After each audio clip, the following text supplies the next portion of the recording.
Good afternoon, everyone, and welcome back to day 2 of the annual demographic workshop, our 32nd annual.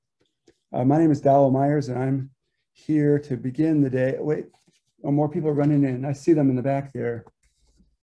Cutting it close, they're going to miss the best remarks of the whole day in the first 2 minutes. Just kidding. We had a really good turnout last week, and I would anticipate just as big a one today. And if it was in a room, we would really be sweating to death. But thankfully, we're all at home, sitting on top of our air conditioners if we have them, or by the pool. It's a unique way to enjoy the demographic workshop. It's in June, day it's over 100 degrees right now, I think, where I am. So it's I'm glad I'm not traveling and having to park in a hot parking lot. You feel the same way. So welcome, everyone. I'm going to begin with a recap of the highlights from last week, which is a tough thing to do. I just went over everything again to see all that we did in that short time. And it was there was a lot of pretty complicated stuff presented very clearly, very compactly, and it's hard to summarize it. But let me just briefly hit some high points for you. And all this, I should say, it's been recorded, and you can go back and look at it from the SCAG website. Each panel, each speaker, the presentations are there, and the actual video is recorded as well. So don't take my word for it. If you hear something you like, you go look for it. So the first panel, after our welcoming remarks from my boss, Dana Goldman, who's the interim dean of the Price School for Public Policy at USC, and by Komi Ajise, who's the CEO of SCAG, followed by Clint Lorimore, who's the president of SCAG this year. After those welcoming remarks, we got to our first panel on the demographic checkup, which we run every year because it's amazing. The things that change from year to year. I mean, we did not know all that would be happening 2 years ago at all, what's happening now. And even from last year, it has changed. So the updates are fascinating. The leadoff speaker is our chief demographer, state of California, Walter Schweitzer from Department of Finance. And he gave a look into some of the key factors involved in his population projections, what the fertility trends are, the migration trends, and and how they're changing, and give us a sense briefly of the decisions he has to make about what will happen next year and the year after when you make a set of long-range projections. He had one slide I would commend you look at, which put it all together. It was a fascinating look at the births, the deaths, and then the in-migrants and out-migrants from California. And what was best about it was that he had 2 different series. He had the old projections that were for 2020, and then he had the new projections from 2021 that were done just recently. And then you could see on his slide where the changes were. And there's a lot more deaths in the 21 series than there were in the 20 series. And fertility kept getting cranked down, and migration kept shifting. And you can see it year by year going out, 30 years ahead. There's a long echo effect. The fewer people who are born today means you have fewer potential mothers 20 years down the road, and so you have fewer babies later. So, everything that changes now ripples forward. Walter showed us all that in 10 minutes. There was a lot to grasp, but very clearly presented. I recommend you look at that. That was followed by a presentation by Beth Giraz from Population Reference Bureau in Washington, D.C. And she gave a really illuminating talk that was based on just age structure, and how the movement of age structure over time, number of people in each age group, how that then interacted with different rates of behavior, and you multiply those together and you get different results. The thing I like best from hers came near the end of her talk, where she looked at headship rates and made a simple point, which is very clear, that these people down here already exist, and even with no population growth, they already exist, and they're going to move up the age ladder, and as they go up, they're going to go to higher rates of household formation. Unless you want them to keep living with their parents when they're 40, or you want them to keep living doubled up with roommates, when they're 30, they're going to move up and basically get to a headship rate, household formation rate, more like 60% or 50, at least 50%, more like 60, and even 70 for older people who have been widowed and are living alone. So that's built into the age structure. And you see it that way, you realize it's not like somebody made a decision overnight. They just got older and they moved up in life on the housing career ladder. That was very, very informative. This is all followed by a less informative talk by myself about migration and mobility. We looked at the in and out migration and saw that a lot of the changes that were occurring were not among the people who are arriving. Those are steady stream. There's a bigger fluctuation of those who are leaving. And the ones who are leaving vary over the business cycle. There's a lot more departures in a boom period. In the recession, everybody hunkers down, they don't move. And gradually each year since the recession, there's been more and more and more out migration. And we had that broken out also by income group. You could see who it was. And there's still lots of speculation as to exactly what their motivations are. And then where they're going gets really complicated. There's lots of destinations. I didn't do that part. But that was just out migration, long distance. What I previewed, though, in the second half of my talk was a new paper that's coming out very soon, this month, this week, about local residential mobility, which has slowed drastically since 2010. And that's a new one, because in the previous decade, it had been pretty constant nationwide, and I think here. But since 2010, the local mobility rate has been plunging. And we think that's because of the housing shortages. There's frankly nowhere to move to, or not enough places. And each person who can't move means that they don't vacate their unit for someone else to move into. And so it's cumulative. It's like gridlock, where I can't go anywhere, so then you can't go anywhere. And then it slows everybody down. And that's a pretty drastic picture. We're not the worst in the nation, but we're about, among the very worst. And I looked at that briefly because it only had a few minutes. So you should have been there. It was good. But you can see it all. It's all been recorded. Then the second panel of the afternoon was on unequal impacts of COVID-19. And that was kicked off by my research team from USC, Niraj Sood, who's a health economist. And he took us through his I debated this with him ahead of time. And he had a couple talks. He wanted to combine them. Only had a few minutes, like 12 minutes to get this done. And he focused on the public policy decisions for addressing the COVID-19 pandemic. And he had a couple of principles. One is to maximize welfare. A second principle was to think long-term. He has other principles, but these are only two he presented in this talk here. And his principal question he applied this to was, were the shutdowns worth it? And it's amazing the amount of information that can be accumulated from different directions of how to judge the shutdowns, and looking comparatively at other places that did not shut down or shut down a week or a month earlier or later. It was a fascinating talk, and I won't begin to try to summarize it. It raised a lot of questions. It didn't come to firm answers, but it did create doubts that maybe shutdowns were not worth it exactly. And certainly not for school kids, because they came off better despite the shutdowns or the opening back up. But teachers may be a different matter because they're older. All right, so then turning to the next speaker, it was Abigail Horn. And she's a research associate in the Department of Preventive Medicine at USC. She had epidemic models for analysis of policy measures. Fascinating stuff.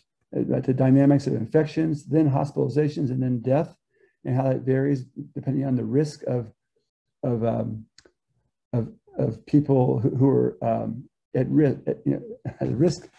I can't remember writing. Risk of severe illness for people who are in at-risk populations, defined by obesity or by age or a couple other indicators. And then she tried to model that out and compare the results in different ways. That was pretty heavy duty, but very visual. She had great graphics.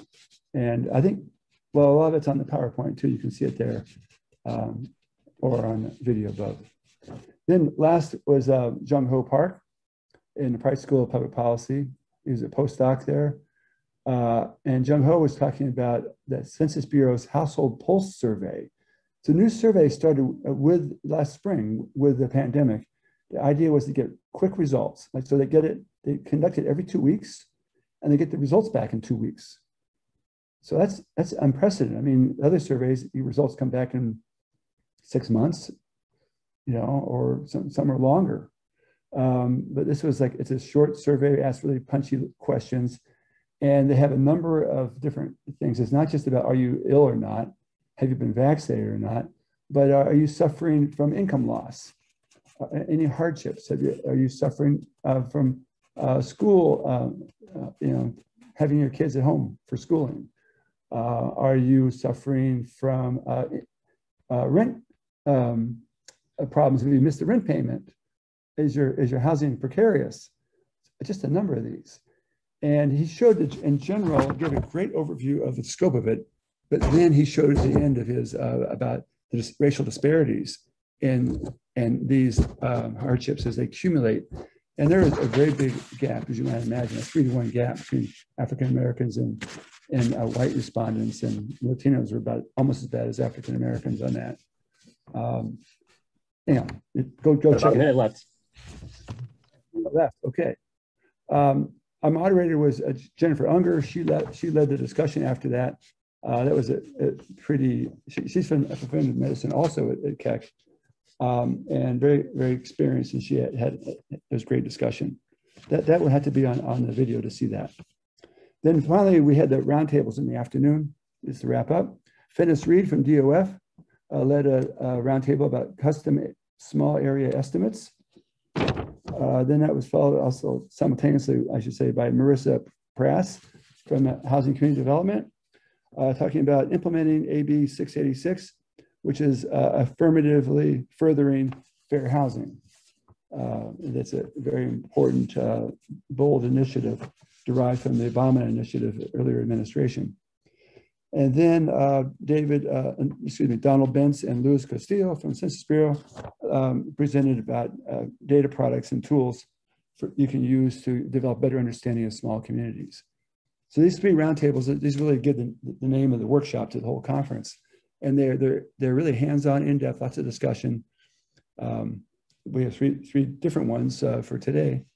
And these worked out great last week. I'm sure it'll be good this week too.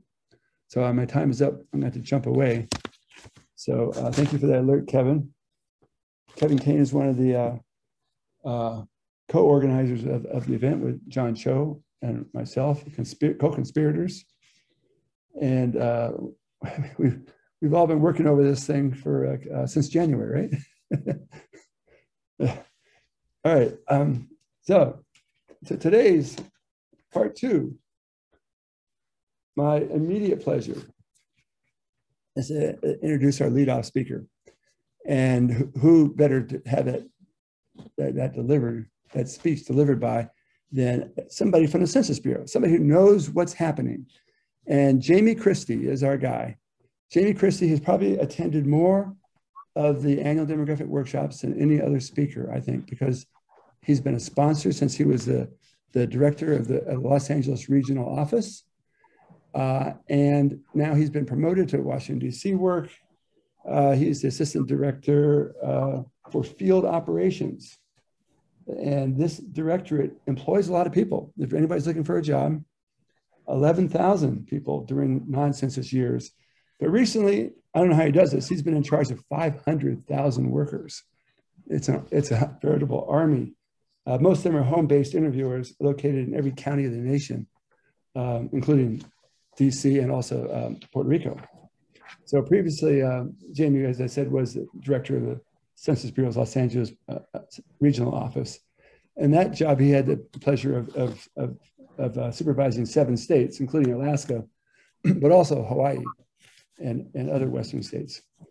So Jamie, I'm going to turn the floor over to you, and I hope you can inform us on what's up, what's been happening, what will happen next with the 2020 census. So Jamie, it's yours. Well, thank you, Dr. Myers, and good afternoon, everybody. It's certainly a pleasure to talk to you today about the 2020 census. I think it was about a year ago when we had this meeting, and we were in the midst of data collection activities. So I'm not going to spend a lot of time talking about how we did the census. I want to talk a little bit about sort of where we are right now. Sure if you can see the screen or not. Yep. Yes. So we've been planning the 2020 census for a very long time. There were some key goals, and this is, if you attended any presentation about the census prior to the census actually taking place, you saw this chart. And everything was sort of organized and planned. And in fact, I just left a meeting where we're talking about the 2030 census already. And so our goals were to first find where people were, get them to respond, have them respond to us directly via self-response. And those that didn't respond, we would go knock on their door and collect the data, and then tabulate the data and put the results together. So pretty simple process. And our plan worked. We just encountered a few challenges along the way. So our initial mail out to invite people to respond to the census was in mid to late March of 2020, which sort of coincided with the kind of real impact in the United States of the COVID-19 pandemic.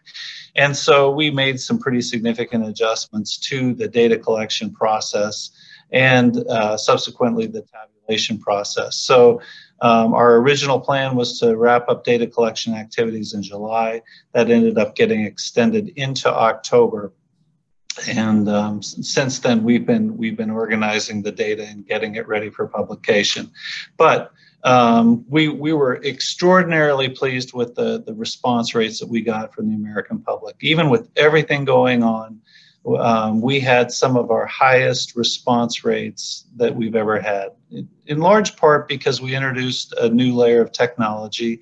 People could go online. I'm sure everybody on this call went online and answered it directly and didn't have to have a census taker come to their door. But 2/3 of the American public answered the census online or responded directly for themselves, which is great. Our systems worked fantastic, sort of lost in everything that was going on at the time. There was the recognition that we didn't have any downtime at all for our internet sites, for all of our processing systems. We just had a really effective plan that worked and worked very well. And because of a lot of our move to technology, we were able to make some adjustments, and we were able to adapt to some changes that the pandemic caused, and we were able to keep the data collection on track. So we were able to finally release the census population results. I think it was April 16th is when we finally released the results. But the U.S. population crested 331 million people. It was, in our estimates, it was very much in line. It was very close to our internal estimate of what the population would be on April 1st of 2020 through our estimates program. And so the actual count was very much in line with that number. So the results, as many of you know, California did lose a seat.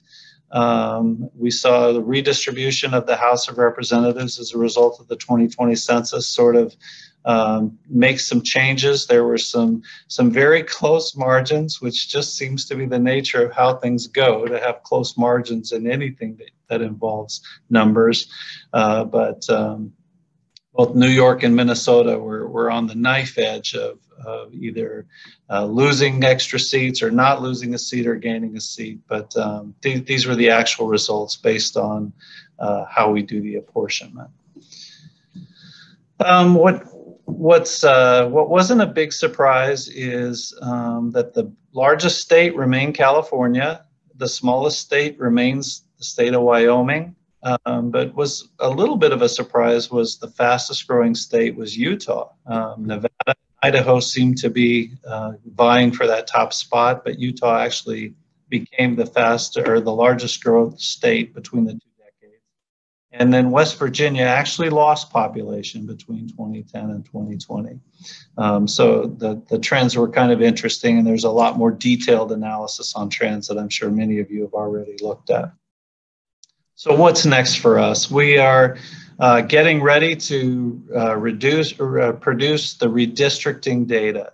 And that's the first kind of meaty data release. We put out the state population numbers. We put out a series of metrics that are in sync with those state population numbers. But on August 16th, we're still on schedule to release what we call internally the 94171 data. That's the public law that provides the information for redistricting, and that's going to have very detailed information at the local level. That's going to be information on race, ethnicity, and whether you own or rent your home, or if you owe it free and clear.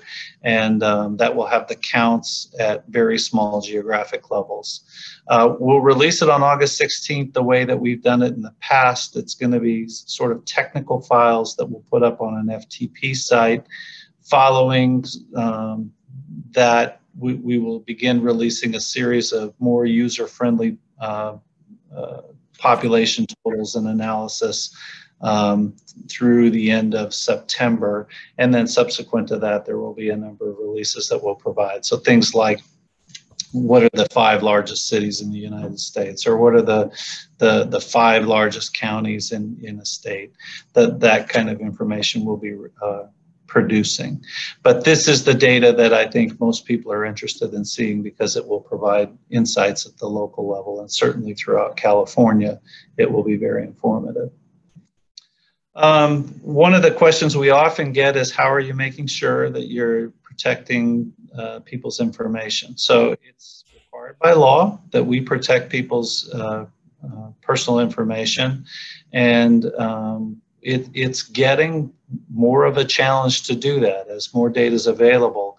We've had to sort of increase our sophistication in terms of how we manage privacy without jeopardizing accuracy. So we've introduced this this new approach called differential privacy, and it's really a whole series of algorithms designed to protect the confidentiality of people's information. We've done this in the past. This isn't anything new. We inject what we call noise into the numbers to try to protect private information. The biggest change, without getting into a bunch of technical jargon, is we can sort of control the rate at which we introduce that, whereas previously it wasn't a single algorithm where previously it was kind of like a single algorithm that we would use. Now we can sort of use different and variable methods to manage people's privacy. The bottom line for us, though, is we can't control privacy at the expense of making the data usable. And so we clearly recognize that people need good data that's accurate, and it gives insight at the local level to balance this issue of privacy and accuracy. So that's a big, important part of what we're doing. Okay, 1 minute. So the other question that we get is, how good is the data? We spent a lot of time putting in lots of quality checks into the data. We did tons of evaluation. We've produced more quality metrics out as a result of our census. This census than we've ever done before, insights into the data that we've collected and the effectiveness of it. But everything that we're looking at right now shows that the 2020 census, in spite of all the challenges, the completeness and accuracy are consistent with what we've received in previous censuses. So we're feeling very good about the accuracy of the information that we provided. So thanks for the opportunity to give you an update. Appreciate all of you that answered the census, and we're looking forward to the ongoing conversation that the 2020 census brings. Thank you. Oh, thank you. And Jamie, please accept my applause and the applause to everybody here for the work the Bureau did in getting this census done. Thanks. It was quite a heroic effort, and we all appreciate it. We all depend on it, and it was an excellent job. Tell your director back in DC. I will do that. And thank you for that excellent summary. Appreciate it. All right, now related to this, we have a special event here. We're going to hear about California Redistricting Commission. It was something that's been accumulated over the last decade through a series of voter initiatives. And California's is different. It's a bipartisan, really nonpartisan effort to draw the lines for political districts. After every census, reapportionment happens. We look at the count of all the people, and then we have to draw lines for new districts. There's a series of districts from very small districts to up to congressional districts. And we have a video prepared by Ray Kennedy, who is on the commission. He's a commissioner, and he's also a scholar, it appears, with an interest in the history of this. And so he wanted to make sure that everybody knew what was happening, because one of the ideas in California is to make it transparent and invite public participation. So you get to look at how the lines are being drawn. It doesn't happen in a back room. And so this effort of showing the video is to clue you in as to what's happening, and he gives you all the instructions there. It's just short. It's only less than 5 minutes, 4 minutes. Okay, so roll Ray Kennedy.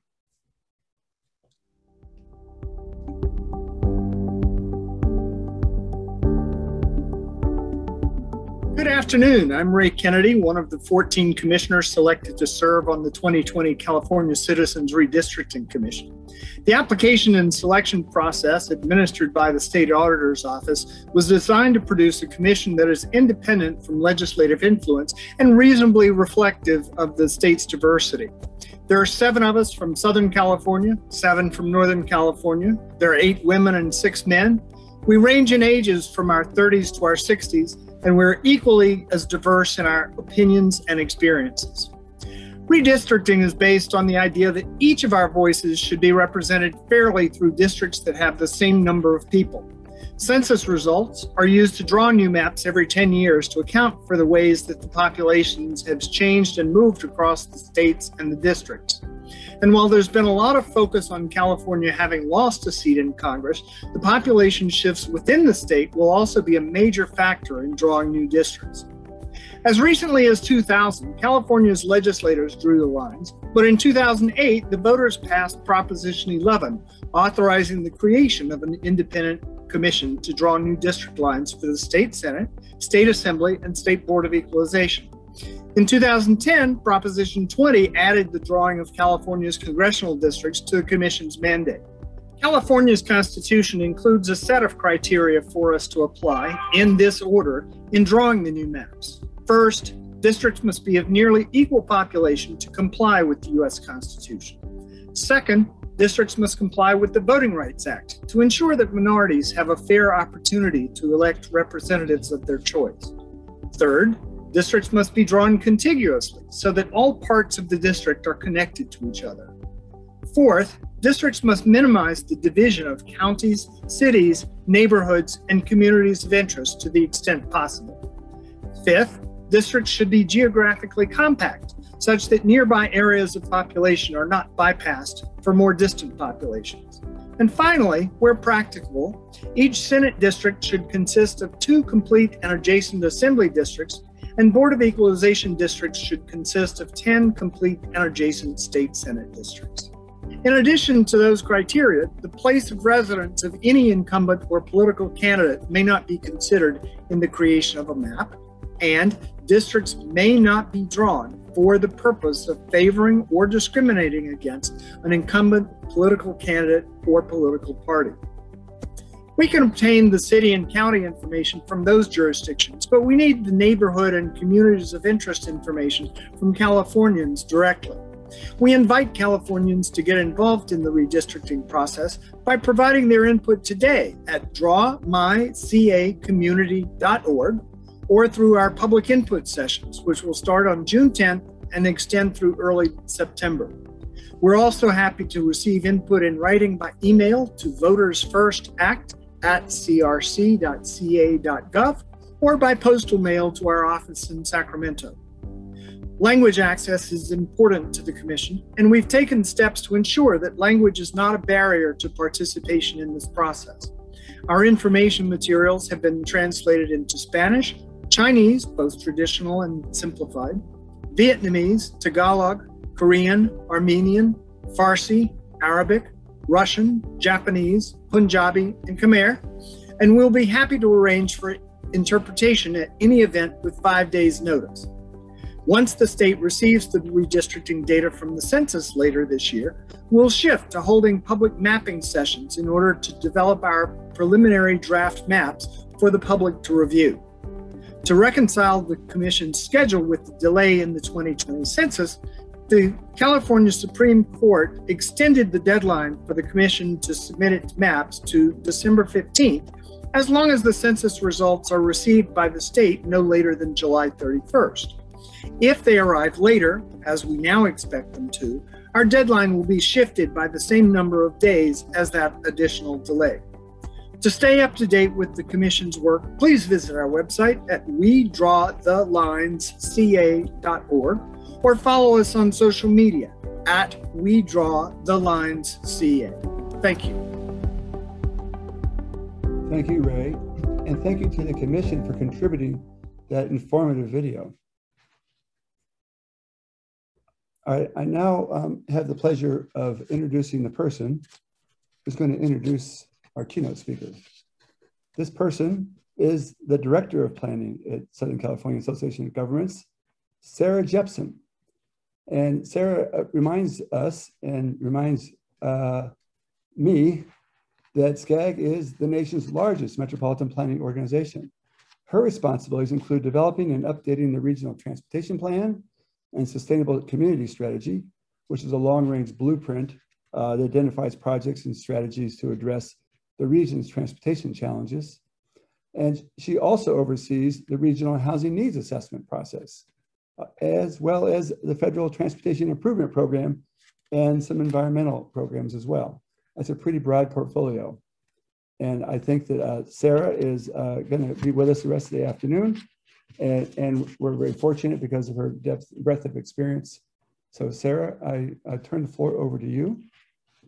Very good. Thank you so much, Dowell. And it's really my pleasure to join you today. And special thanks to USC and the SCAG team for once again putting together an amazing program that really couldn't be more timely as California is officially reopening today. I think, a year ago, we never could have imagined the extent of the impact of the pandemic on the lives and the livelihoods of Southern Californians, our nation, and the world. And while we're certainly very hopeful and working towards a new normal that will improve the life of all Southern Californians, there is a lot of uncertainty. And I appreciate the opportunity of this workshop to hear the range of perspectives on what the future holds and continuing these conversations as we move forward with the development of our next regional transportation plan and sustainable community strategy for 2024 under what will hopefully be some better conditions for doing the planning work.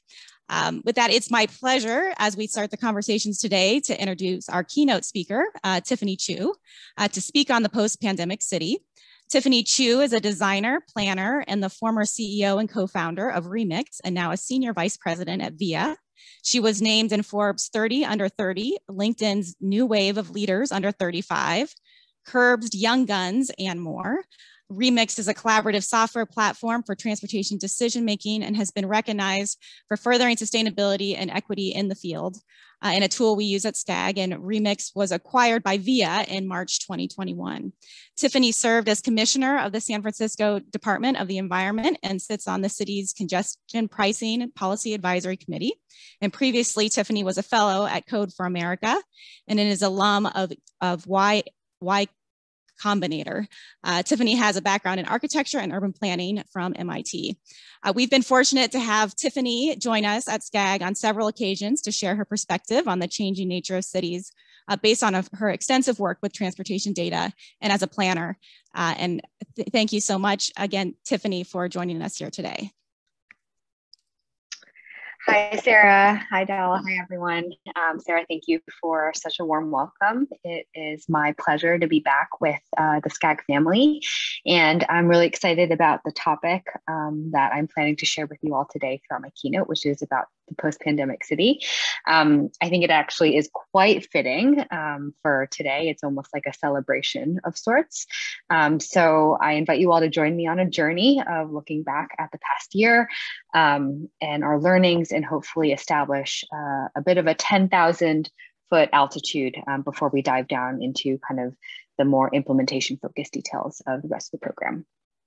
So let me just share my screen and would appreciate a thumbs up if y'all can see things.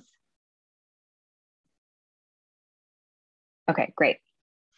So I was invited to speak about the post-pandemic city, and that gave me really a wealth of thoughts on how to best address this with kind of the honor, reverence, and also the respect that the last year really deserves through all of our journeys. So I'll start out with a quick intro so you know where I'm coming from on a personal level. I want to talk about where we were in June 2020. What have we learned since the past year, 18 months, and then talk a little bit about our hopes and my dreams and my wishes for us all in June 2031. So a little bit about me. I think this is important to kind of any understanding of where anyone who's doing any planning or work in the public sector is coming from. Everyone's coming from somewhere, and they all influence who we are and the work that we do today. So my family emigrated to the US from Taiwan in the 80s.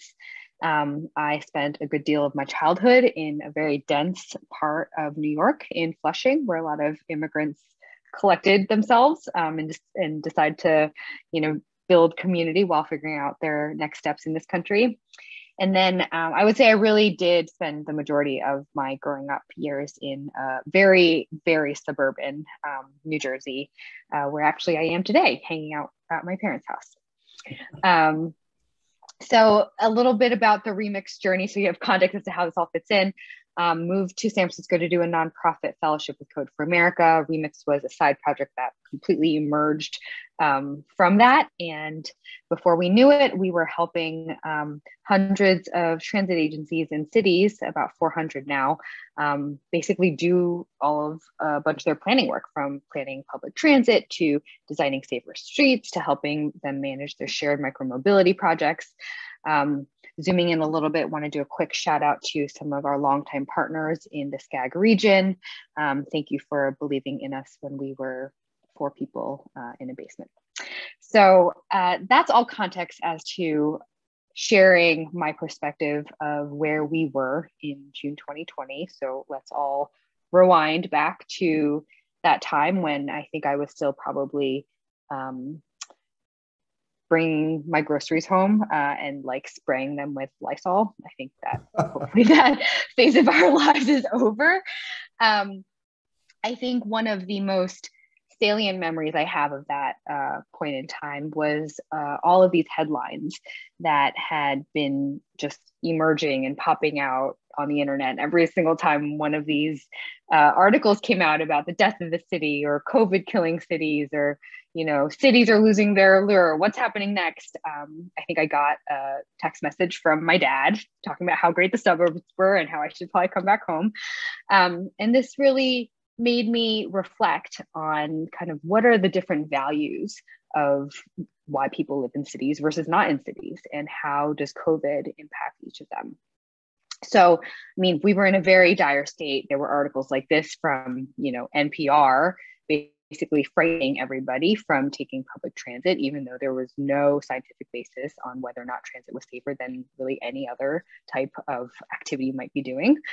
And if you look at the data, I know there's a lot of data folks in the audience, it was just so clear the precipice that we had fallen. This is from collaboration between Transit App and the American Public Transit Association, basically looking at weekly ridership of transit agencies over the last 76 weeks. You can see where we were last year, basically kind of in in the bottom of kind of ridership and human activity, basically.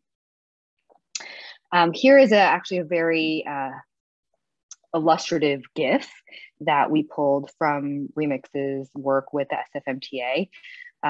It was interesting on the back end as we watched all of our transit agency cities start to kind of iteratively figure out what to do during COVID, how many routes to cut, how many resources they had. At what point we saw SFMTA cut their 89 transit routes down to about 17, which you can see here. You know, really, really difficult set of trade-offs to balance the amount of PPE they had to procure and the resources that went to that as opposed to running service was a very hard decision for agencies to make.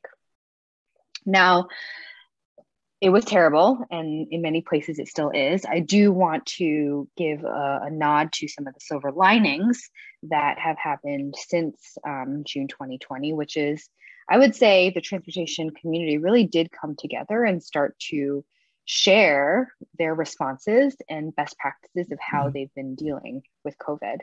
And the question becomes, if you're an agency, you know, working on behalf of the public and the community, what are the most important things to prioritize during such a crazy and unknown time? And we saw, this is like a spreadsheet from NACTO, the National Association of City Transportation Officials.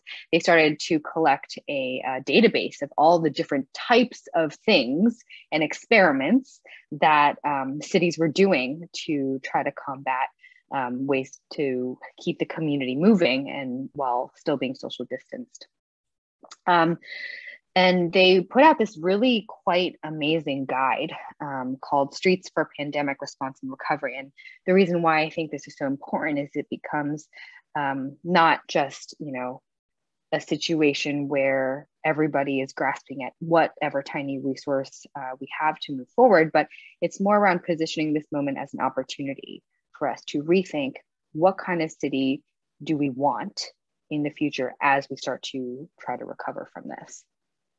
So many different typologies. Here's an example from close to you all in Los Angeles. A lot of city streets were actually repurposed for the purpose of COVID testing. You know, very pragmatic, very tactical, very necessary and needed, very urgent. Here's an example from Seattle where they, you know, closed down 23 miles of local residential streets to be able to promote more spaces for outdoor activity. You can see them kind of sketched out here and how they've iterated over this project throughout, you know, over the last year and how much it's changed and how much it has affected the community in a positive way. Here's one of my favorite Twitter collections. My friend Diana Buds, who writes for Curved, she started a collection of just all the different fascinating typologies of outdoor dining, streeteries in New York, from color blocking to using fencing to using plants. You know, we were just really amazed. I was so amazed at how much energy and excitement people had to create new spaces like this in the public shared right of way. And when we kind of dig down into the deeper motivation for this, it's not just they wanted to create more beautiful spaces. It was because these restaurants and retail outlets were really struggling, and the street became essentially a driver of economic recovery. So how do we think about our streets in this new era when there are so many different purposes that a street could serve? And it wasn't in just, you know, the huge metropolises of the world. It was places like Lackawanna in upstate New York. They had never had you know, a two-way protected bike lane before, and they took the opportunity with less traffic during COVID to implement and experiment with this. I think it took them a couple weeks. It was really quite amazing to watch. In New Orleans, the mayor declared her wish to see the French Quarter become a pedestrian-only zone. So an idea that was, you know, laughed at, you know, for decades. And then all of a sudden, COVID changed everyone's perception of space and the necessary needs of people in space. And so this all of a sudden became a potential reality. Wanted to just share a few examples from a more global perspective that I think was very inspiring for me to see, and hopefully inspiring to some of you as well as you continue your work. In Auckland, they're creating beautiful sidewalk extensions and using cones really creatively. Boston basically implemented these pop-up bus lanes, also using orange traffic cones, not rocket science, literally just orange cones. In Myanmar, they used paint and tape to create vendor stall locations in their public markets to ensure that people could still sell their wares while still being safe. And in Italy, it was really neat to see a bunch of children using outdoor spaces as learning and schools when schools were closed. So all of that's to say, fast forward to today, what have we learned over the past year? We have learned that people are using different modes to get around now than they were before. I think this is one of the more interesting graphs where you can start to see people basically how they're asking Apple Maps where directions to and from using what mode. You can see that walking has actually increased quite a bit. People are walking around outside to get from place to place. I think that's a very good thing. Also, for a long time, it was probably the safest way to get around. You can also see transit not recovering super well yet, and driving is creeping back up to normal levels. I think other things that we've learned is that kind of this iterative experimental nature of cities during the pandemic are creating more permanent ways and more permanent infrastructure for us to start to think about getting around more creatively and more sustainable ways, embracing a more multimodal future. Definitely a lesson for many of us. Also, I think what's been fascinating and what we have learned is that the traditional commute peaks, this was from the New York Times, an article from last week from Emily Badger, the typical conception of when people are traveling, kind of the early morning peak and the afternoon peak for traditional commuters, that is no longer always the case. You can see the flattening of these peaks. This is in DC. You can look at rail, you can look at the bus, also you can look at car traffic. Car traffic is definitely coming back. And the peak is not exactly what it looked like before. And for Metro Rail and Metro Bus, you can start to see that it's not quite coming back as fast. The bus is coming back faster. Maybe that has to do with the demographic of who rides the bus and who has a choice about whether they can ride something else. But you can see that the peaks have been flattening. And so what that means is that with the flattening of the peaks, not just only in DC, but in other cities around the world, it starts to beg the question, has the discipline around transportation planning, which is historically been about planning for the peak and planning for the most possible traffic at the top of the hour, is that still relevant? Do we still need to plan for the peak in a post-pandemic world? And if not, maybe we can take some of those resources that were previously devoted to the peak and put them elsewhere and provide more service to more people who are traveling in different parts of the day, and not just the folks who are traveling at the 9 a.m. and the 5 p.m., which typically and historically cater to white collar workers who are coming from out of the city into downtown. So, I felt so strongly about this topic that I wrote a piece on it called COVID is not the death of the city, it's the rise of the neighborhood center.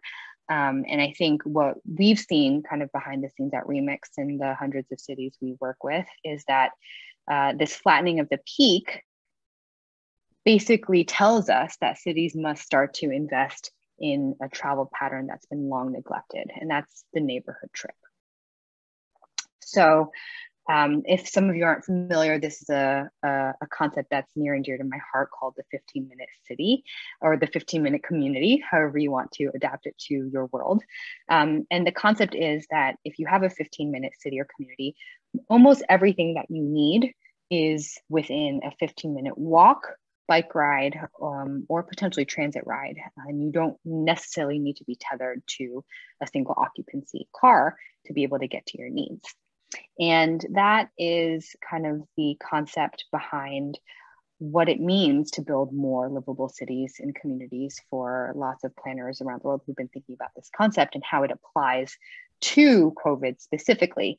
What we have seen and what has been studied is that the more people are staying at home, whether it's teleworking or caring for children or elderly folks, what have you, the closer you stay to your house, the more time you're going to spend in your neighborhood. And the more expectation you have for your neighborhood to be that much better than it was when you had two destinations, when you were traveling to a job or to other places. And so you can see different places and how they've invested in various essential resources, from schools to childcare to grocery stores. And it really begs the question, how do we use our skills as planners and data analysts and public agencies to be able to create the neighborhood that the most number of people will want to live in because of the amount of essential services that are located in an accessible area. So, fast forward to today, when I look at the headlines, they are so different from a year ago. Not to get into politics at all, but this hope of an infrastructure plan has been on the horizon for some time. The New York Times is finally publishing stuff that is about trains and buses and open streets. And I think there's just a lot of hope and optimism right now as we start to emerge into a post-pandemic world. One of my favorite quotes from an elected official in recent history is when Kamala Harris, our vice president, actually talked about the need for high-frequency public transit buses in a visit to Cincinnati. It's cool to see someone at this high of a level understand kind of the realities on the ground. She even said, if a working person is 30 seconds late to catch that bus, they may have to wait an hour for the next bus to come. And that may mean whether they keep their job or not. It's critical. It's about having frequency, making sure the bus stops are in the communities where people live and need to go to work. So I have quite a bit of hope and optimism that this is going to herald kind of a new wave in investment in the infrastructure that we need to power the neighborhoods that we want our children to grow up in. And so I'm going to fast forward to, if y'all can think 10 years from now, June 2031, where do we want to be? This is also one of my favorite quotes from William Gibson. If we think about the future, there's very likely that the future we want exists somewhere in the world. It's just probably unevenly distributed. And that is basically the history of cities and urban planning. Some cities have stuff, some cities don't, some communities have stuff, some communities don't. And unless we try really, really hard to balance out the haves and the have-nots, it's going to continually grow in an unevenly distributed direction. So our job is to stay focused. This is also a favorite cartoon of mine that I wanted to share with you. The mother says, "Billy, I've been worried about you. Where have you been?" And he says, "Just walking home from the bus stop." And that kind of simple task and all the different things he has managed to do and tried to do along the way. Sometimes I think of our jobs as planners and folks who work in the public sector. Our goal is to save the planet and to build more livable communities for everyone who lives there. And there's so many things that we could get distracted by, whether it's AVs over here or like flying cars over here, what have you. Just want us all to stay focused and remember what our jobs are and why we do the jobs that we do. So I will close with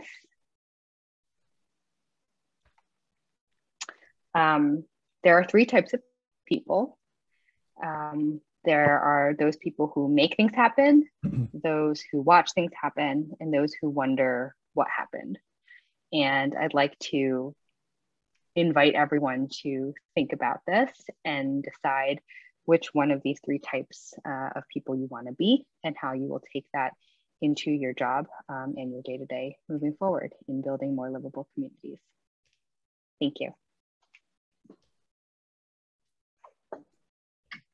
Thank you so much, Tiffany, for those comments, and I especially appreciate all your pictures and your graphics. The picture of little Billy, I think, resonates with many of us, and certainly one of the silver linings of the pandemic is that children have had more freedom to explore their neighborhoods and access places that are close to them. So, or many children have, and we have the opportunity to just better understand all the things that are around us. I wanted to, we don't have much time for discussion here today, but one question I wanted to ask you is, when we talk about the 15-minute city at SCAG, the biggest question that we get is, we are a very polycentric metro area, and the line between urban and suburban very much blends together. A lot of people see this concept as something that works more in an urban area, but as you're thinking about the suburban nature of Southern California as well, do you have any thoughts on kind of the most important thing that city planners can be thinking about to make sure that this concept is relevant in a more suburban landscape? Yes, that's a great question. How do we make this concept of a 15-minute city or community more accessible to, all types of geographies?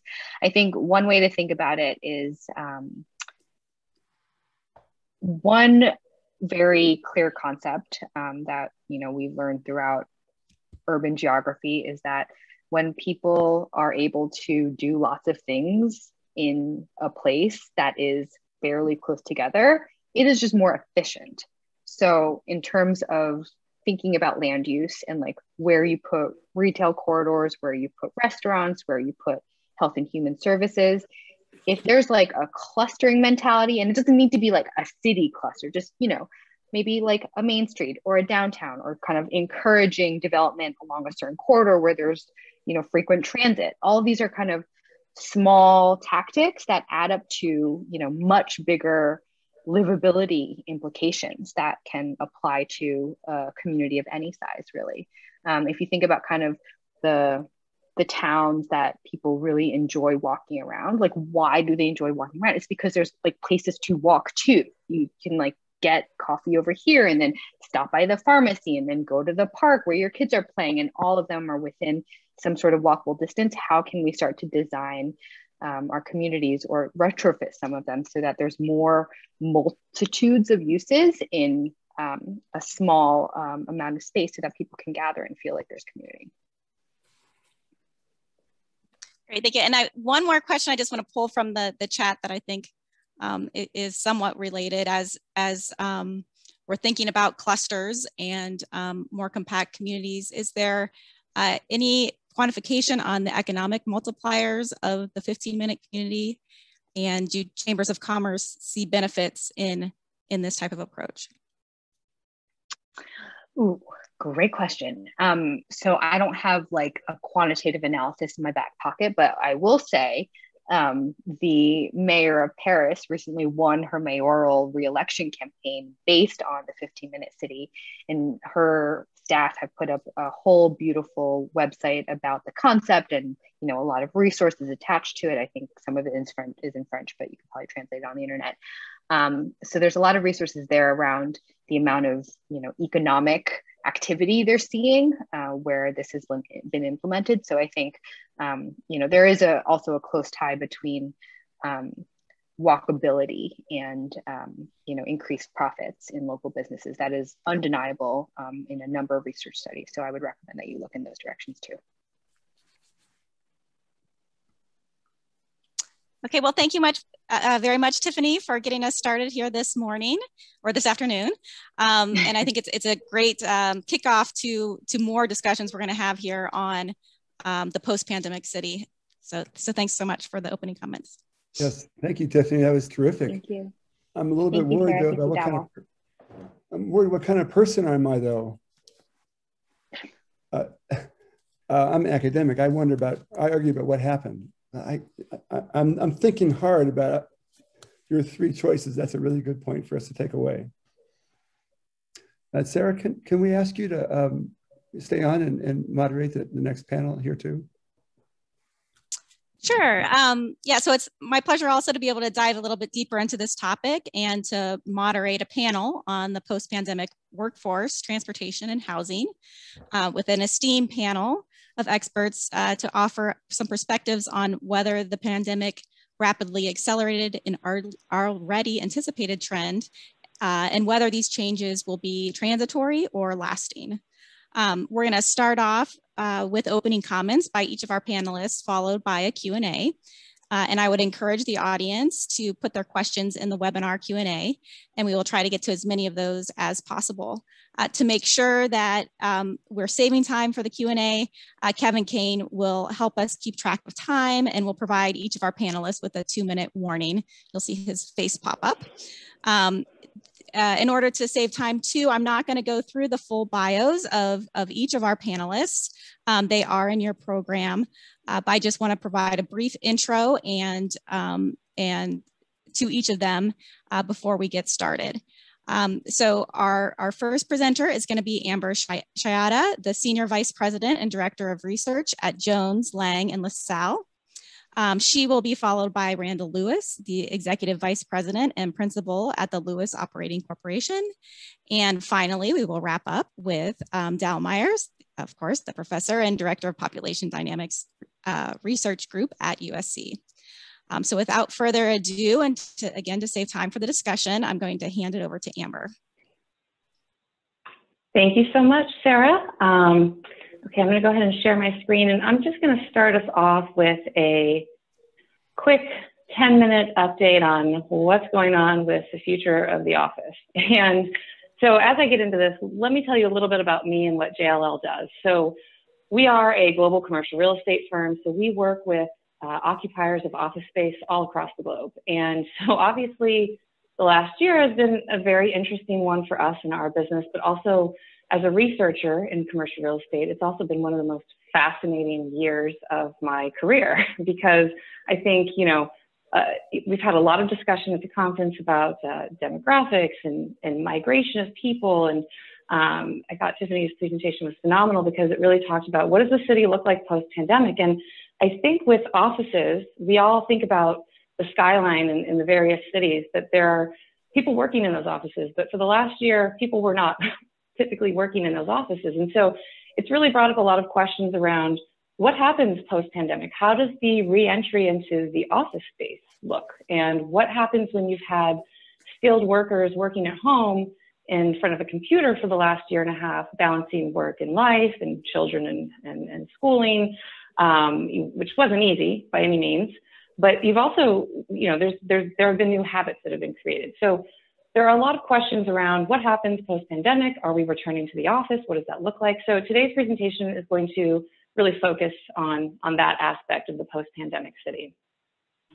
So I think first it's important to think about the equation as not binary, but really it's one that's very complex. Just because we've had an increase in work from home and probably we'll see a little bit of that stick post-pandemic, it doesn't necessarily mean that the demand for office space is obliterated. What's really been highlighted in the last year is just how important a dedicated office and a dedicated workspace is for some people. But also it's highlighted that work can happen outside of the office, and that's still a viable, you know, that's definitely a way forward. It was the largest work from home experiment ever conducted. And so I think it's fair to say that it wasn't necessarily perfect in all respects, but there are certainly some learnings that I think we'll take with us post-pandemic. You think about things that are really important in an office, you know, being able to work with your colleagues, you know, thinking about where do you work versus where do you live, transit patterns. I mean, all of that is super relevant in this conversation. And so I'll talk a little bit more about how that's impacting the decision to get back to the office or not later in the presentation. But I think first, let's look at what's actually happening. We've had very few people in offices for the last year, but we do think, and this is JLL, we think that we are going to see at least 85% of that return by the end of the year. And there are a couple of reasons for this. One, you know, CEOs are driving a lot of that conversation, but two, employees really do want to be able to get back into the office and work with their colleagues. what that looks like is very different depending on what kind of company you are and where you are. And if you look at the data we have here on the table, you can see that the return to office occupancy has been varied even among cities in the US. And a lot of that really has to do with just reopening and pandemic challenges. And, you know, for all intents and purposes, our offices in Dallas and Austin have been open for the last 8 months, where people are in the office working as though there was no pandemic. So on the flip side of that, in LA, we are still not back in the office. And even though masks are off today, we're waiting for our official guidance. So you can see even within our own company, the spectrum is pretty wide. Now, we've done a lot of surveys with our clients. And so we work with large corporate occupiers. And so obviously we've been able to tap into their sentiment over the last year and figure out what is it that you know, that the pandemic has created in terms of challenges, but what are some of the opportunities that we see coming out of the pandemic? So first and foremost, most companies do expect to expand their work from home policies, whereas before it was, you know, very company specific, very role specific. But I think because everyone's been forced into this experiment, and because there's a strong desire by talent to be able to have more flexibility, that this is certainly going to be a lasting effect post-pandemic. You'll hear about it being called hybrid work. So people will be in the office some days, home other days. What that exactly looks like isn't very clear yet, but companies are trying to figure out what that looks like right now.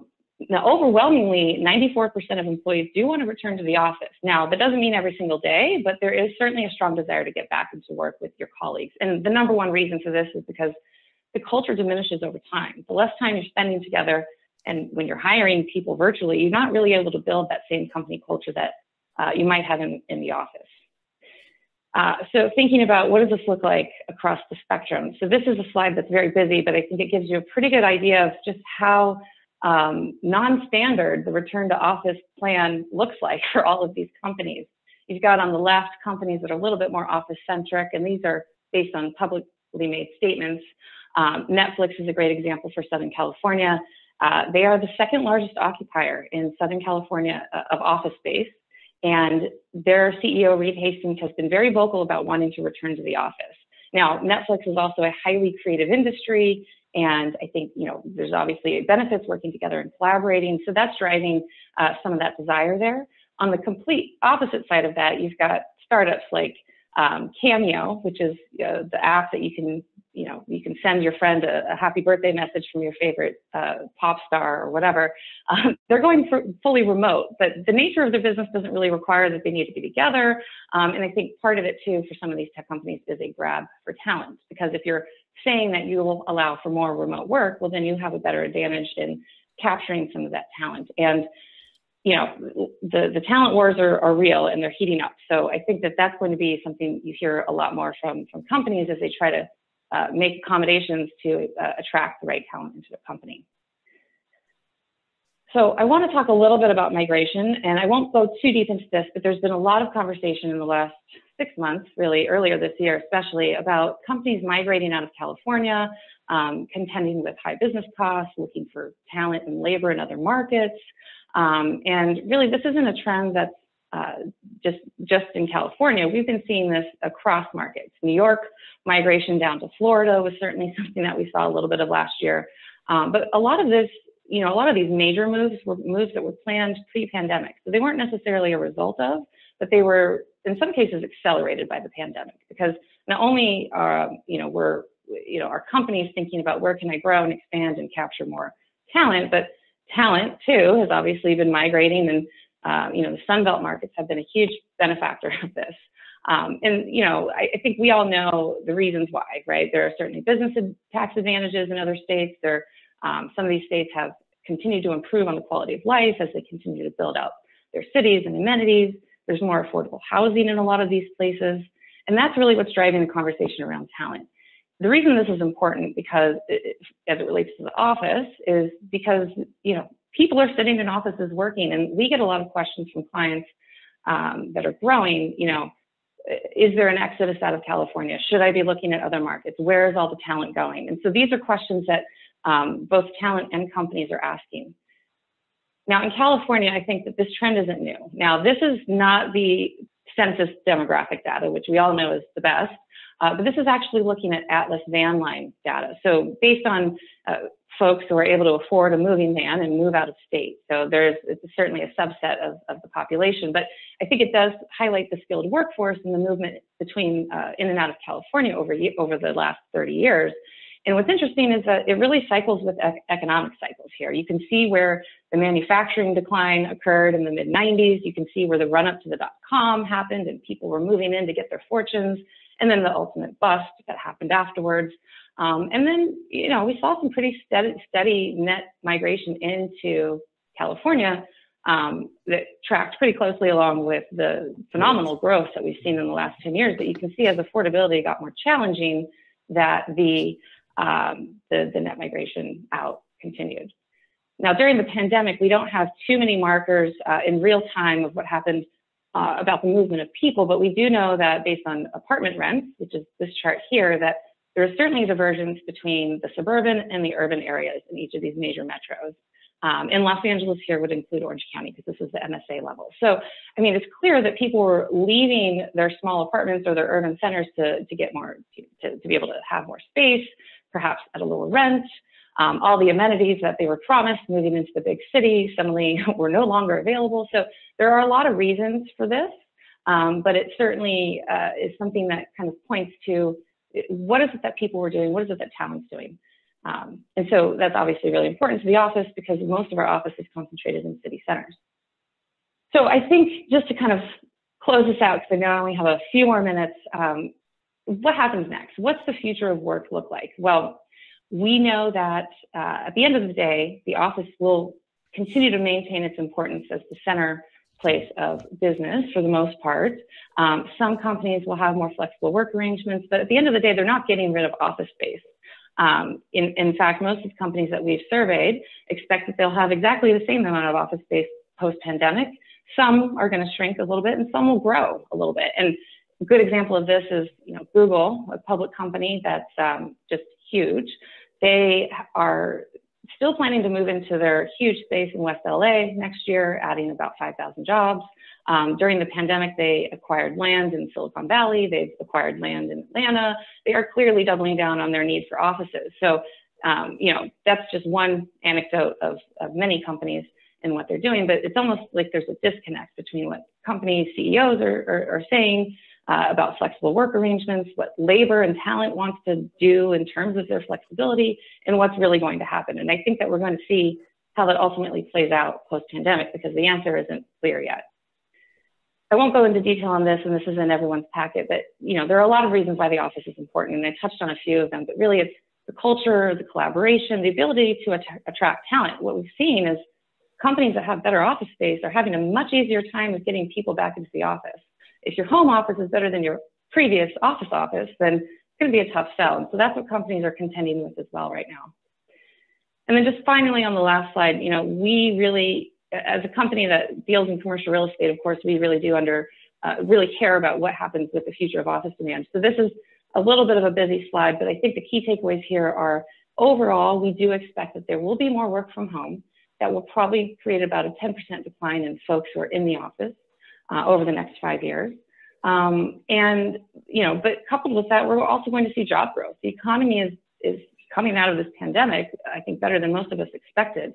And that will obviously drive demand for office. And part of it too is we're not going to be as dense as we were before. We had people parked, you know, 100 square feet per person. That is so dense that that's certainly not going to happen.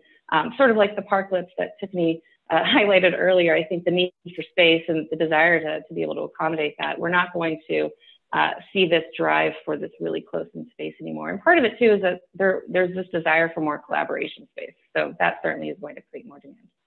And with that, I will pause there and we'll take questions at the end. So I'll hand it over to Randall. Great. Thanks, Amber. And thanks, Tiffany. Both of you had some real wisdom. I took a lot of notes on what you said. And of course, thanks to SCAG and USC and Dow for putting this together. So I'm going to talk about the housing picture. And I just want to first say our company and our family, we're master plan community developers, and we're also apartment developers and owners and managers, but we speak from a suburban perspective. We work in the Inland Empire, we work in Ventura County and Tracy and Fairfield and Vacaville and Sacramento and Reno and Las Vegas. So we are not experts on San Francisco or Las Vegas or downtown San Diego. That is our perspective. And I wanted to say it's too early for definitive answers, but I think there are some, because there's continuing evolution, but there are some big shifts that I'll talk about. And I'm going to talk about 6 housing shifts that we've seen and what I think they mean. And someone else mentioned this. I think these shifts I'm going to talk about were already happening. COVID just accelerated the shifts. So the first one is the move to the suburbs. And we certainly have seen this a great deal in the work we do. We're hearing it's because of affordability. People can get more land or a little more space if it's attached units, more square footage, floor plans better to tailor to what they need. And it's been enabled by the ability to work from home. What this means, of course, will be for the transportation experts. I think fewer commutes will help traffic, especially if the hours and days could be staggered by some of the big employers. I think that's going to be a really low-cost solution we have to look to. It's really driven suburban house price increases and suburban rental increases. As Tiffany said, big cities are not dead, and I totally believe that. Although we do our work in the suburbs, the big cities are not dead. They're still appealing. And I think as prices and rents have gone down in some of the big cities, that's going to speed up the resurgence, along with some people moving back to the offices. There's a story either New York Times or Wall Street Journal this weekend talking about people in Brooklyn and Queens can now move to Manhattan because the rents have dropped so much. I think that's going to happen a lot of places, that the gap's going to narrow, and we're going to see a revival of some of the big cities. Second thing we've seen is the rapid price appreciation. And this is really, in my career, it's been unprecedented. We've seen price increases year to year of anywhere from 12 to 15%, in some cases even higher. It's expected that those increases are going to continue throughout the rest of 2021, but they're not going to be sustainable forever. You can't keep going up 15% a year, but there's been rapid price appreciation. And we're seeing the same thing on rents. The rents have gone up significantly, but not as much as on the house prices. So what does this mean? One thing it's done is it's really created more of an acceptance of density of all types. And it's not that people want density, but if a house is $500,000 and they can only afford $400,000, they're going to take a townhouse or they're going to drive further. So it's really causing a greater acceptance of density, more attached dwelling units, and more high density detached homes at 9 to 15 to an acre is going to get more and more common in the suburban areas. It's also causing a big increase in rentals. And it's just because when you look at why do people rent, one big reason is they can't afford a house or they don't have the down payment or it's credit. We really are hearing about millennial homeownership rates dropping, and I think they're going to continue to drop. A lot of them are postponing their house purchases. It's not that the American dream, I want to own a house, has gone away, but it's being postponed for a number of people. I think that what this is doing, it really has reduced migration, something that Dal talked about. As the prices gone up, there's nowhere to go for a lot of people. And because of the pandemic, almost nobody started new apartments last year and very little for sale housing. And so it just didn't create that effect where some person can move to a new place, someone else can take their place, and the chain goes on. There was a lot less mobility. I think as next year comes, we're going to see more mobility because there's a lot of supply that's going to be coming on the market in 2022 and 2023. We see this mobility, though, in places like Las Vegas and Reno. California is so big that it may not seem like it's a huge percentage that are leaving, but in a market like Reno or Las Vegas, if they each could get 2 or 3 or 5,000 people from California, that has an enormous impact on those marketplaces. I was in Reno on Friday. It's a big influx of Californians are renting our apartments up there. We've seen that the working from home, it just exploded, and Amber talked about it, Tiffany talked about it. And I think the working at home is going to continue forever. I don't see that changing. The question will just be how much. And that's really going to be a decision up to the employers. Amber had that great chart, but it's also going to be up to the employees, Because I think there's going to be a lot of employees who may vote with their feet and say, I don't care what you say, I'm going to do what I want. So the story is unwritten on the work from home and how it will play out. But I think work from home patterns are only going to increase, that they're here for forever. So what does that mean? Well, as a producer of housing, what that means, we have to come up with completely different floor plans, completely different communities. The great room houses were so popular in the years in the past. Right now, people are designing houses without as many great rooms. They're trying to say, how can we get nooks and crannies? How can we get one home office? How can we get two home offices? I don't want to violate any privacy, but Sarah Jepson's in the attic of her house to escape her kids right now so they don't bother her. We hear those stories all the time, and people are trying to design floor plans that can do that. We're also hearing a strong demand in apartments and planned communities, even better technology, even better connectivity, and places, workspaces, and sort of business centers for people who want to do some of their business out of their home, but maybe in a homeowner association building or apartment clubhouse. This will be the one thing I say that's weird, but we're seeing a big increase in pets.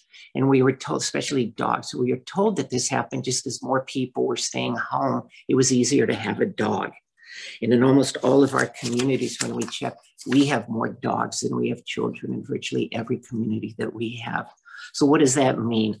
Obviously, it means an increase in poop issues, and that's a big deal. How do you deal when you've got 20 to an acre apartments or 30, and you might have 15 dogs per acre? That is a big issue.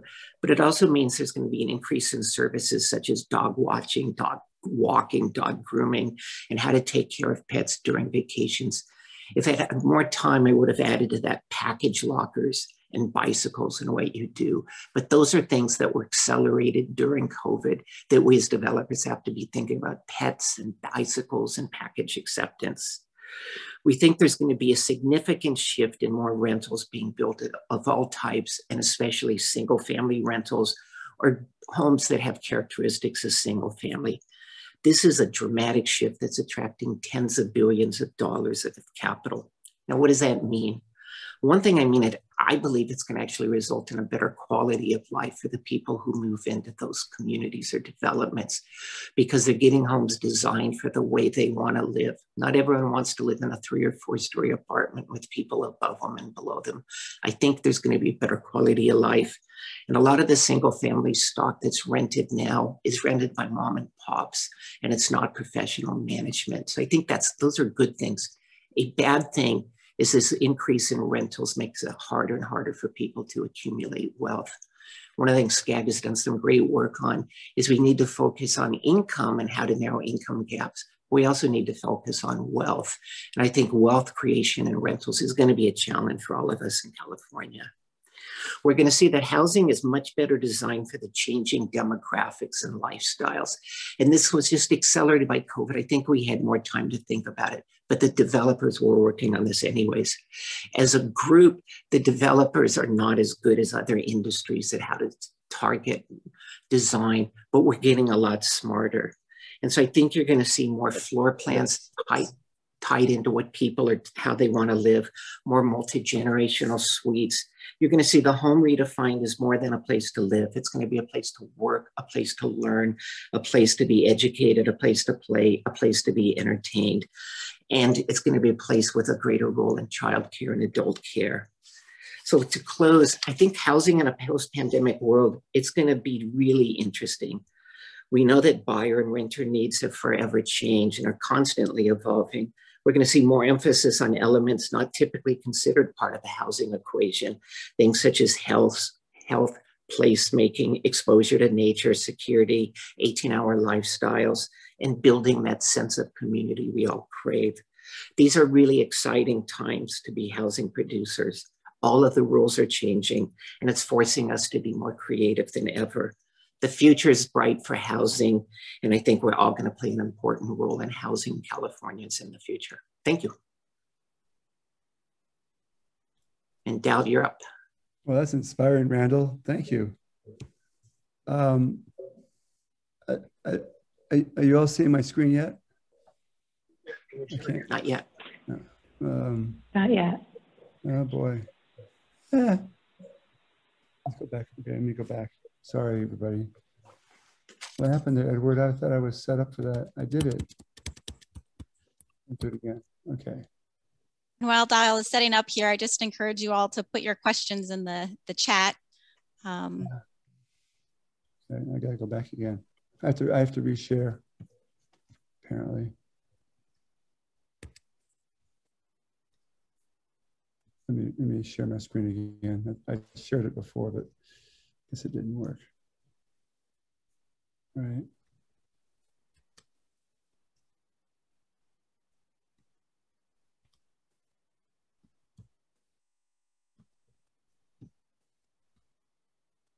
Maybe I'll sneak one question in here while we're waiting for things to load. And it's actually going back to the a question that came up from the previous session, is that, you know, do you see the changes that are occurring and with the concepts like the 15-minute city, what does that mean for multicultural communities? And will we see actually more sorting in our communities between people of different incomes as a result of the pandemic, or will we see more opportunities for more integrated communities?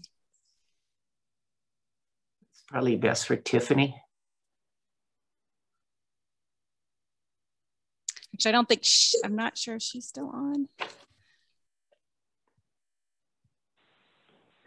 Well, I'll offer one bit of opinion on that. I think that it really requires a partnership with developers in the city to make sure that we do maintain and create multicultural communities. I think the risk with development in any place is that sometimes it often prices people out. So I think having that in mind when building communities or enhancing communities, I think is really important. That's my opinion, though. Well, you're right, Amber. I mean, when we look at our communities in places like Chino or where I live in Claremont, it's like the United Nations. So you have to be sensitive to almost every culture.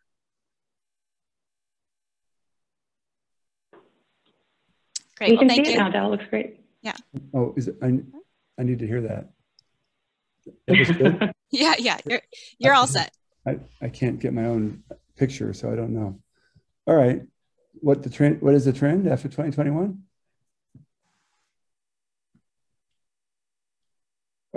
Yes. Okay, I'm taking it. Okay, so what is it? The urban demographic outlook. We heard about the offices and how that's could change. We heard about the housing from a supply standpoint, where the supplier meets the demand seekers. But what's underneath that in terms of the demographics, and what are the trends that were leading up to 2021? And what will continue afterwards. So there's these things have to all come together here to be to fit together. Okay, so I'm going to quickly flash through this. You can see this on the website later. So there's the end of the back to the city.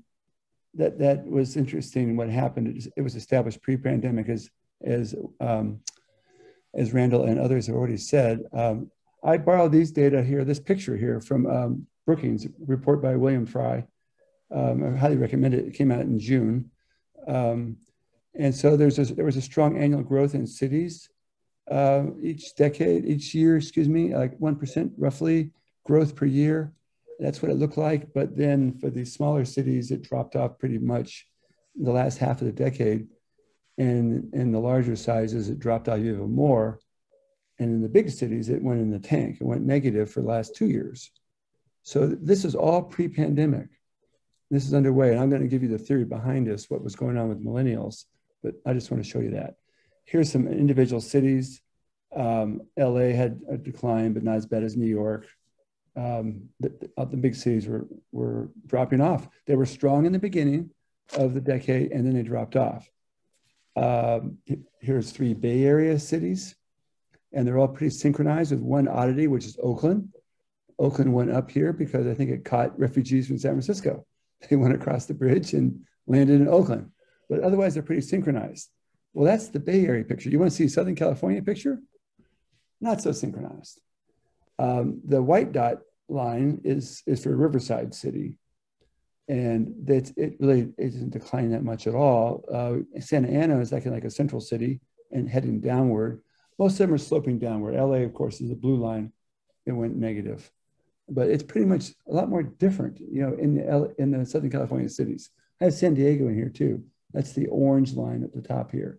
And that started high and then that dropped down as well. Very broad-based. It's really unclear as to all the dynamics behind it, unless we have the underlying population, which is the same problem.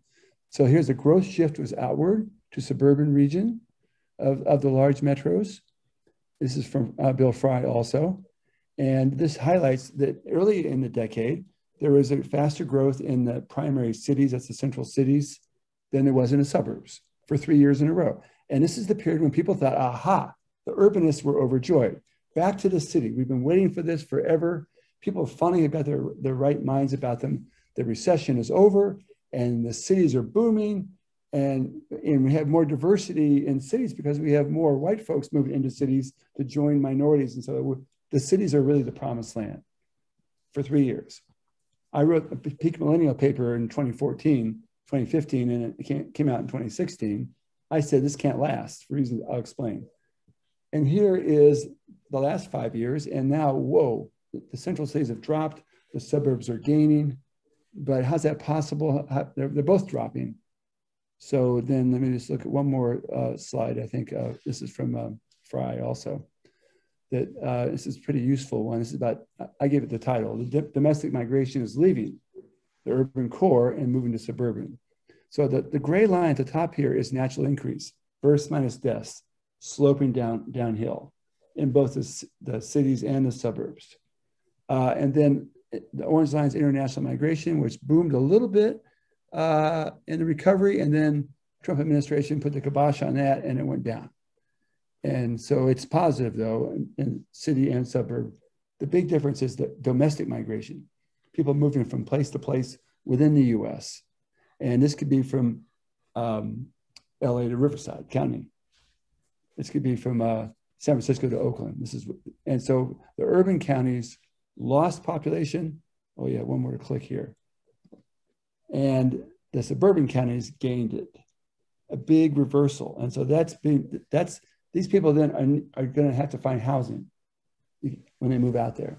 They may have the same job or they may have a different job, but they're going to definitely have to find housing. So that's the big shift. I think this is a delayed life cycle impact of the millennials, that they were delayed, and it's a powerful force. It's like the tide, a strong tide, and it's floating all the boats in one direction. So this is the peak millennial hypothesis.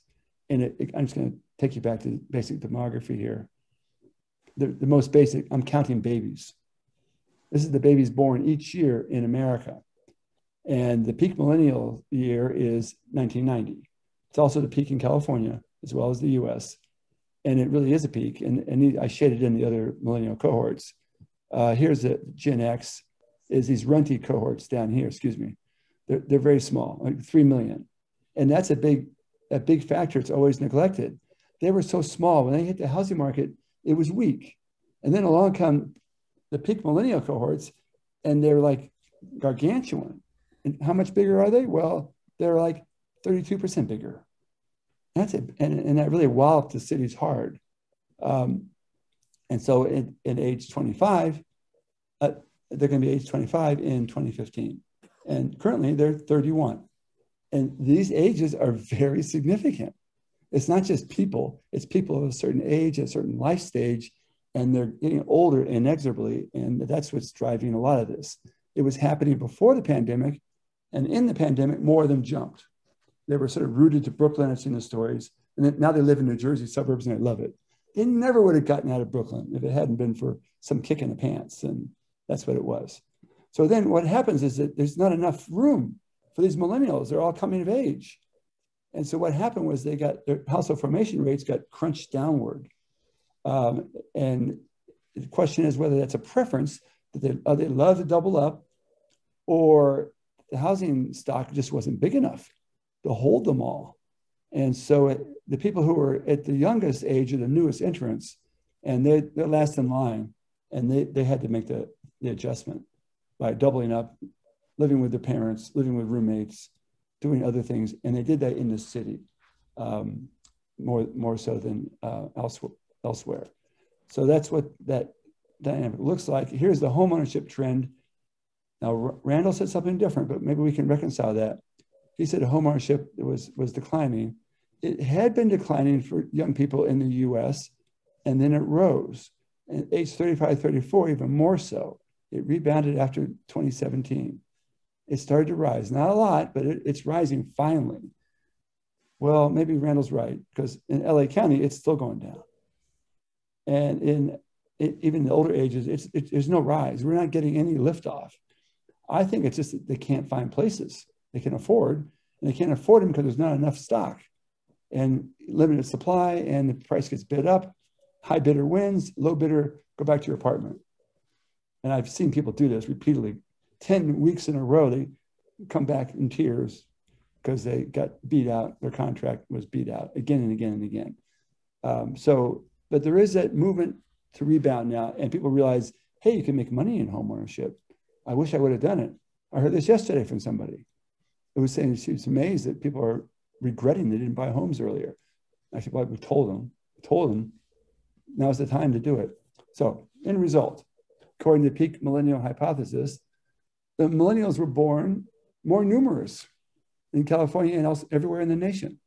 And their housing progress was delayed by the Great Recession. They came of age at a very bad time. I've got 2 millennial sons. And their temporary residence was in central city districts, near the bars, where the fun was, where the roommates were, where the college friends, and that's where they went. And then over time, they began to find partners. They either got married or they joined up with somebody. It doesn't matter if you're gay or straight. It's the same dynamic goes on here. They didn't want to make an apartment better or get more space. They want to fix it up. There's a desire then for homeownership. In my other research, I found there's a delayed effect of 2 or 4 years from when there's a rise in marriage to when there's a rise in homeownership or home buying. That people make plans starting ahead of time. It's not overnight. So these millennial movers are simply surging up the housing ladder. And housing ladder upwards means more space. It means more homeownership, but it could just be more rental space. And they're moving outward. The pandemic was it synchronized with this urge that was already going on, because you saw the population movement already. It had to be happening beforehand. And so that's it. I'll stop right there and turn this off.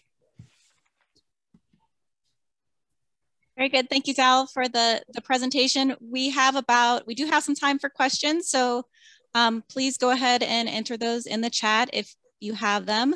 And while we're waiting on questions from the audience, I wanted to give the panelists an opportunity to comment or provide some quick remarks on what you've heard from your fellow panelists. Let's see, Amber, do we want to start, or Randall, we want to start with you? Oh, yeah, I was going to say, I'm not sure our stuff is in conflict, because my world would be LA County and what it means for San Bernardino County. And the rates, I think, are going down here. They may be going up nationally or beginning to turn. But here, the question is, what happens? I mean, a starter home in Fontana now is $500,000 for a 1,500-foot house. And so at what point, and if you do a condominiums or townhouses, you're stuck with something in the 4s, but a homeowners association of 150 to 350, which increases payments. How do you see that playing out, Dal? I mean, that's why I think there's going to be more rentals, because they're not all going to move to Phoenix or Reno, but they're going to want something they like. But I can't see them affording the housing. There's a lot of pent-up demand, but you're right. It's got to be sticker shock at some point. And I can see a pullback on prices. I mean, it overshot. It's a temporary spike. It's not going to plateau, I don't think. How big a pullback? I don't know. Small one, but a small pullback might really put the curse on all that pent-up demand also and shift it into renting. If you can design really nice rentals that really have all these facilities and have the kind of space people need, they may well go for that. They might. I think you're right. I think you're right too about the overshot on the house price increase, because part of it too was driven by low financing, and a lot of skilled workers were saving up cash, not going on vacation. And I think the emotional response to wanting more space and trying to get in, and I think some of that drives it, especially when inventory is only at 30% of where it was at previous peaks. I mean, there's nothing, because nobody has anywhere to move, like you guys said. I mean, that was the point. Right. It's going to depend on the baby boomers to start selling their houses. But they're not showing any inclination to do that. If we were in Detroit or Ohio with bad weather in the winter, we could get rid of more baby boomers. We could turn houses over, they could go to Florida. But, you know, I'm from Florida. My mom lived in her house forever. I mean, where was she going to go to? You know, where was she going to go? That's the same thing in LA. It's tough to get them out of their houses. We need more turnover. Wendell, I think one thing, I ran out of time, but as an industry, I think the housing industry is really getting good at most things. It hasn't cracked the code on the housing for people, say 60 to 100, which is an enormous age range and lots of different preferences. But we haven't cracked it for people that would be your friends, Dal, or a little bit older, to say, well, I don't want to go to Phoenix. I don't want to live in a 4-story elevator building. Trying to think, what is it they want and how do we produce it at a price they can afford? It's one of the big challenges housing producers are looking at. But how do you unlock all those people sitting in houses with equity, and many of them 2-story, and nowhere to go because no one has designed what they want? You have to give them romance, nostalgia, something really to look forward to, and give it a good name. Not like, you know, Silver Estates. Come on, how about the Swinging Rockers? You know, double What's the place in Florida? Celebration, Florida, or the Villages in Florida. Oh boy. Yeah, the Villages. Yeah. You're joking, but the one who's done that is Jimmy Buffett. There's a chain of retirement communities called Margaritaville, targeted to that lifestyle. It's fun if you look it up. There's a number of them, and they're trying to capture that lifestyle. And they have been successful on the East Coast, but not out here. Well, because that's Jimmy Buffett. You could try different types of music, and it would work. You know, that's one theme. But yeah, so he's on that theme. And people go on these cruises, music cruises. You just get the customer list from those music cruises, and then you shop housing to them in Austin or something. Oh. So one of the things that we've are talking about with the need for more housing supply is also finding the land to put that housing on. And historically, or at this conference in the past, we've talked a lot about the rise of e-commerce and what that's meant for underutilized retail and maybe the opportunity to turn that retail into housing. Now you hear a lot more about office, and I hear Amber saying the office is still going to be utilized, but there could be places where it's not as much. Are you seeing retail and office really as an opportunity to provide more opportunity for housing? Is it happening? And is it happening at the scale that we need it to happen in Southern California to address our housing needs? We are seeing a little bit of it. We saw a little bit of it pre-pandemic in certain city centers. Offices were being converted into residential uses, and not just in California, but in other places across the country. But what we've seen accelerate during the pandemic is a conversation around higher and better use. So it's not just retail that may be underutilized, or even obsolete offices that are being underutilized. There's a lot of assets, and obviously we don't have a lot of land. So there's a lot of assets on land that could be repurposed for higher and better use. And so there have been a lot of conversations around that. For example, I mean, great, I talked about Google. Google is going to expand in West LA in a former mall, the West Side Pavilion. So, I mean, that happened pre-pandemic, but what we're starting to see now are, there is this desire to be closer to the consumer for e-commerce folks. How do you get your goods to the house faster without, driving 100 miles each way? So I think that there are some smaller retail spaces that are being considered repurposed for that. As far as offices to housing, I think there probably are some opportunities for that here. And what we're going to see is this demand for better office space, going back to what the talent wants. They want to be in a cool office space.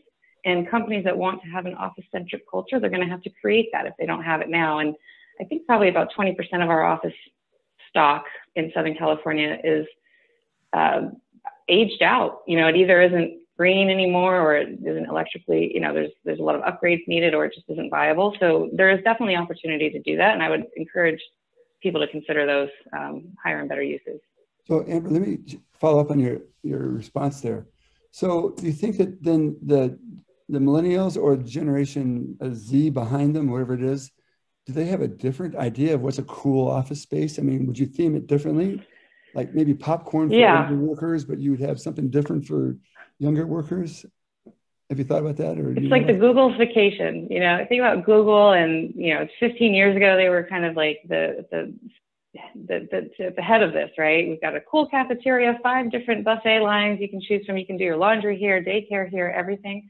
Yeah. Part of it was because they wanted to keep people to stay at work and work for 24 hours a day. But really what it did is it created this expectation among young workers, people 35 and younger, what an office should be.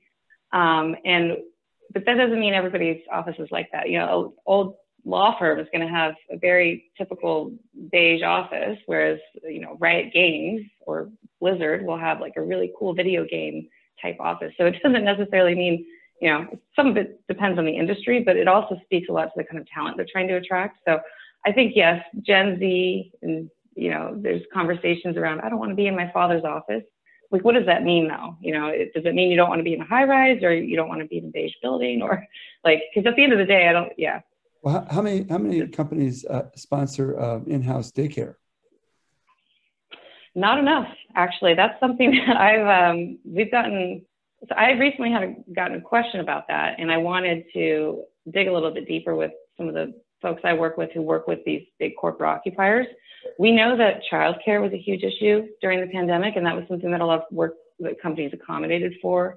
But post-pandemic, there hasn't been as much conversation around that, and I think that's a little bit of a miss. I think that there could be better work-life balance, and also easier to encourage people to come back to work if there was dedicated daycare and options for that. So I think that will be coming to a head once labor and CEOs fight it out this year.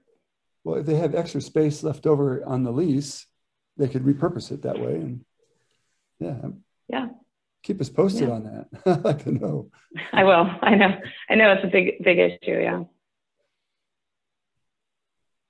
I'm gonna take one question here from the chat before we wrap up. How easy is it to sell millennials and others entering the housing market on townhouses and more compact forms of development, as the greenfield is becoming increasingly more scarce? Sure. Well, I'll tackle that. I mean, it's not their first choice. Single family detached is the first choice. So I think the first alternative is going to be these hybrid models that are, again, 9 to 15 to an acre.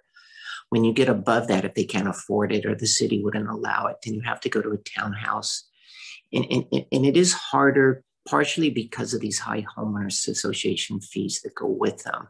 I think all of us in the industry are trying to think, how can we lower those homeowner association fees? But it's just the future, unfortunately.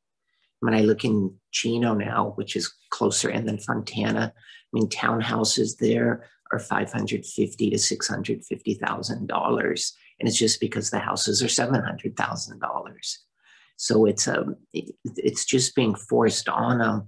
We as developers and the architects and the builders and the planners are trying to think, well, how do you make them sexy? How do you put in some elements that can make someone say, yeah, I'm making a compromise, but I'm getting the rooms that I think are most important, which typically you're going to say, I want a bathroom in the master as good as any single family house, and I want a kitchen as good as any single family house. So that's interesting that you'll see, and you'll see this on the apartments too.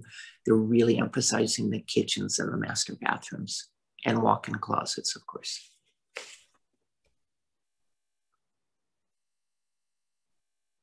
Well, that's good. Okay.